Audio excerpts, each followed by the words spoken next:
Hey guys, Jason here, Samco Tradbo, and we are doing a quick video here for you. We're going to talk about getting your truck ready for hunting season. Okay, hunting season is right around the corner. How do we get this ready? Especially if you are about to do a big trip. If you're going to do a big hunting trip or right before the season, either 2 times, this matters. It's a perfect second for me to do this right now. You can see we got storms coming in, rolling thunder going. So I'm kind of cruising around looking for places where hogs might be running around. So what are we going to do with this thing? Okay, so how do we do this? So here's the simple fact of it. And again, it doesn't matter if it's pre-season or before a big hunt. But what you're going to want to do is you're going to want to take it in, regardless of what you do on your own maintenance, but I would take it in to your dealership to get the tires rotated. The reason we're going to do that is because when they rotate the tires, a dealership, okay, you're not going to get this probably at like a discount tire or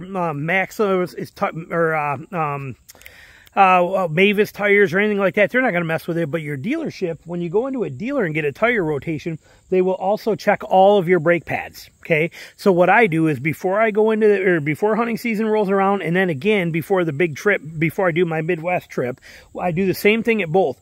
I take it into the dealer and I tell them to rotate the tires. I also tell them, please, I will pay an extra $20. I know those guys up there at my local dealer. I'll say, look, I'll even kick in another 20 bucks for the tech, but can you also check exhaust hangers, check the brake, or check the hoses, check the belt, just check everything over. I got a big, a 5,000 mile trip coming up. I want to make sure everything is perfect. They are more than happy to do it, and I've never yet been charged. They always say, don't worry about the money. I'll put a note in here to make sure he checks everything over. You're going on a big trip, and they give me back a check sheet of all these details. Okay, so it's really nice. They tell you how many 30 seconds you have, or how many mils you have for your brake pads. They tell you everything. They check all that stuff. But the key things you want to watch for: brake pads wearing out on you, exhaust hangers that are rusting out, or the little rubber grommets that hold up the exhaust breaking off, and then your exhaust coming down.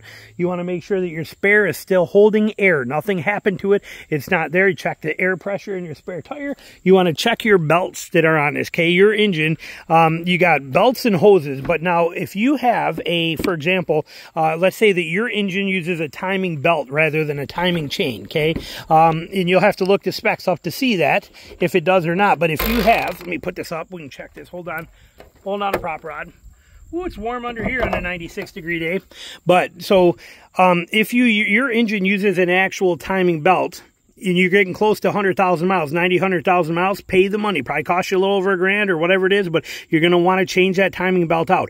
Or if a timing belt blows, then the valves drop in and destroy the pistons and the whole engine's gone. Okay, if you have a timing belt, it has to be changed every 100,000 miles. Otherwise, you got serpentine belts here that are going to run everything down there and work the alternators and work all your stuff down here. There's serpentine belts on a lot of vehicles. You're going to want to check these belts to make sure everything is good and everything is set. Also have him check the hoses for you. Okay, these simple hoses. He'll run a mirror and a light in here, and he'll check for any of these hoses to be, everything in here is super hot. I can't touch too much here, but they will check for any dry rotting and cracking on your hoses. Change your air filter. Okay, get your air filter changed and that kind of stuff. Have him test your battery. Make sure your battery is good. Usually you'll know if that's starting to go bad, but it's not a bad idea to have him test that stuff. Make sure everything is good. Have him fill your washer fluid full.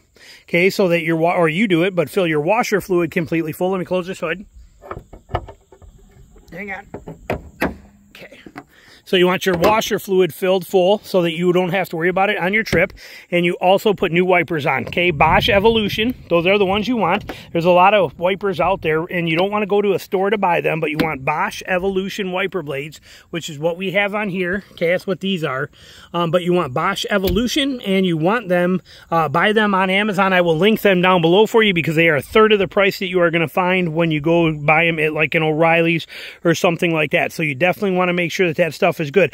Also, when you bring it into that dealer, tell them, check my front suspension, because it's going to be on a lift and it's going to be brought up. It's very easy for him to grab the tires and start rocking and looking for any play in the suspension stuff to see if your tie rods, your ball joints, on this, we got pitman arms and all that, track bars and stuff like that. He's going to be able to tell you if any of them are starting to show major signs of wear, so you can have those repaired before this trip happens or before the season starts and you have to lose your vehicle. So it's very important to do this, and you need to do it anyway. That's the key thing. This is not a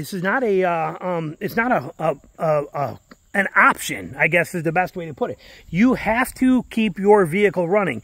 And a lot of people want to put it off until there's a problem. Well, the problem may hit when you're 3,000 miles or 1,000 miles away and you're in the middle of a hunting trip, or you're gone for a week and now you got to give up 2 or 3 days because halfway there, you know, say you're going to Kansas and, you know, you're in Illinois and your truck breaks down. Okay, your whole week's done. You're done. It's over. Especially with how parts are on back order today. Don't play these games. Make that list. Bring it into the dealer. Have him check everything. Okay. Rotate the tires, check the brakes, check the belts, check the hoses, and make sure you put new wipers on, get your oil change so that it's done, check the whole front suspension, check the exhaust hangers. When I'm telling you these things, I'm not telling you because I pulled this stuff out of thin air. I'm telling you because I've had a lot of things go wrong on hunting trips. Remember, I do multiple hunting trips every year, and I have for the last 30 years. I have seen so many failures happen. There is a reason I carry a full-blown toolkit in my trailer now. I don't carry it in the truck every day now, but when I leave for a trip, it is in my truck or in my trailer. Full toolkit will let me do anything. There's a reason I carry that. Okay, there's a reason I've been making videos on that toolkit for the last 10 years and telling you to carry it, okay? This is important stuff, so make sure you take the time to do this. Get it done before the season. It's not during the middle of your hunt is not when you want to be breaking down. Best advice I got for you on the vehicle thing. Thanks for watching.